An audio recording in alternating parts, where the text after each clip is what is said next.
Praise the Lord. நிறைய பேர்கிட்ட கேட்டால், ஆண்டவராகிய இயேசு கிறிஸ்து என்னுடைய ஜெபத்திற்கு பதில் தரவே இல்லை, என்னுடைய கூப்பிடுதலுக்கு அவர் செவி கொடுக்கவே இல்லை அப்படின்னு சொல்கிறாங்க. அது எப்படி ஆண்டவராகிய இயேசு கிறிஸ்து அவருடைய கூப்பிடுதலுக்கு செவி கொடுக்காமல் இருக்கிறார் அப்படின்னு நீங்கள் பார்த்தீங்கன்னா, வேதாகமத்தில் சங்கீதம் 145:19 அவர் தமக்கு பயந்தவர்களுடைய விருப்பத்தின்படி செய்து அவர்கள் கூப்பிடுதலை கேட்டு அவர்களை ரட்சிக்கிறார். ஆமாங்க, ஆண்டவராகிய இயேசு கிறிஸ்து உங்களுடைய கூப்பிடுதலுக்கு செவி கொடுக்கவில்லை அப்படின்னு நீங்கள் நினச்சிங்கன்னா, உங்களுக்குள் கர்த்தருக்கு பயப்படுகிற பயம் இல்லாமல் இருக்கிறது என்பதுதான் அர்த்தம். ஒரு மனிதனுக்குள் கர்த்தருக்கு பயப்படுகிற பயம் இல்லைன்னா அவன் பாவி என்று அர்த்தம். ஆண்டவருக்கு விரோதமான காரியங்களை செய்கிறான். இரகசிய பாவங்கள் அவனுக்குள் இருக்கும்.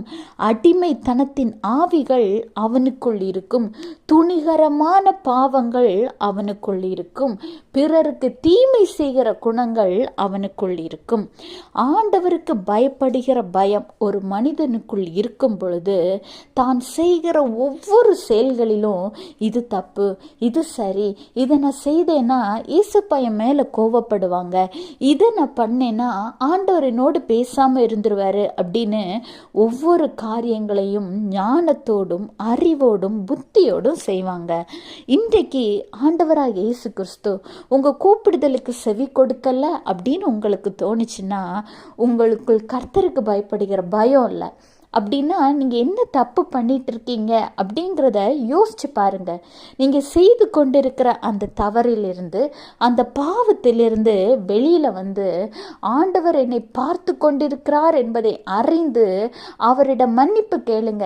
ஏசப்பா, நான் துணிகரமாக இந்த பாவத்தை செய்துட்டேன், உமக்கு பயப்படுகிற பயம் எனக்கு இல்லாமல் நான் துணிகரமாக செய்துட்டேன், என்னை மன்னிச்சிடுங்கன்னு ஆண்டவர்கிட்ட மன்னிப்பு கேட்டு கர்த்தருக்கு பயப்படுகிற பயத்தோடு நீங்களும் உங்கள் குடும்பமும் வாழும் பொழுது உங்கள் மன விருப்பத்தின்படி ஆண்டவர் செய்து நீங்கள் கூப்பிடுதலுக்கு அவர் செவி கேட்டு உங்களை ரட்சிக்கிற தேவனாய் இருக்கிறார். Have a blessed day. Jesus bless you.